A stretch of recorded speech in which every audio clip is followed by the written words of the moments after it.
All righty, thank you, Todd. There are a few hearings in murder cases happening around the state today. In Kennebec County, Richard Hatt is scheduled to appear in court to change his plea from not guilty to either guilty or no contest. He is accused of killing Stephen Killam from Fairfield in the parking lot of Mount Joseph Nursing Home and Rehab Facility in Waterville in October of 2024. Prosecutors say Hatt shot Killam 14 times.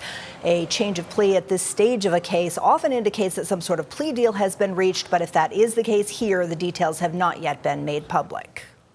Also today, a change of jurisdiction hearing in the case of a woman who's going on trial for a second time after her conviction was overturned by the Maine Supreme Court.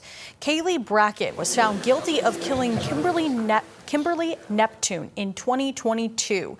Officials say Neptune was found dead in her apartment on Pleasant Point with almost 500 stab wounds. Earlier this year, the Maine Supreme Court ordered a new trial for Brackett, ruling that some of the evidence used in the first trial was problematic and lacked scientific backing. Brackett is now trying to get her second trial moved out of Washington County. And there is set to be witness testimony today in a murder case that dates back more than 40 years. Linda Maxwell was killed in 1984 when she was 18 years old. Her body was found on the bank of the St. Croix River in the town of Robbinston. Her case was cold until April when police arrested 65-year-old Raymond Brown from Bangor. Police are not saying at this time if Brown and Maxwell knew each other or what led a grand jury to indict him for murder, but according to published reports at the time, Brown had several run-ins with the law. We have an update on the fire in Orrington at Eagle Point Energy Center that we told you about yesterday. It burned through midday and is still having an impact on residents in the area. News Center Maine's Sean Tessler has the details. Crews have contained the fire here at Eagle Point Energy Center, and many of them have left the scene, but the Orrington fire chief telling us that some crews will remain at the facility Wednesday night monitoring hotspots. Fire burning in an Orrington waste facility Tuesday night and into the morning. We ramped up our response to bring in other units. Orrington Fire Chief Steve Stewart says crews arrived on scene around 9 p.m. Tuesday. Towns as far away as Newport assisting, putting out the flames. Today we've been working on trying to extinguish the fires in the trash pile. Chief Stewart says by mid-Wednesday afternoon, the fire was contained.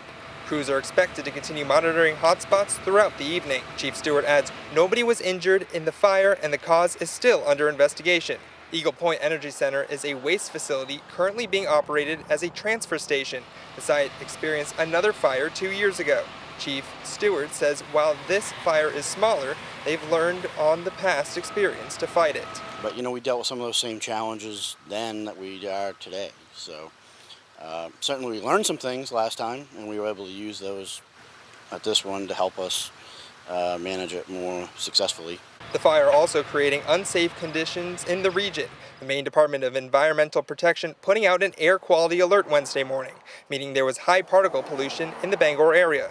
Residents from Bangor to Bucksport noticed the smoke. This morning I went out to take out my dog before work, and it seemed like all cloudy and smoky, and I was like, oh no, something's on fire. So I was looking around my neighborhood, and I live in Bangor. Being burning rubber and burning trash, a weird, different smell that I never smelled before.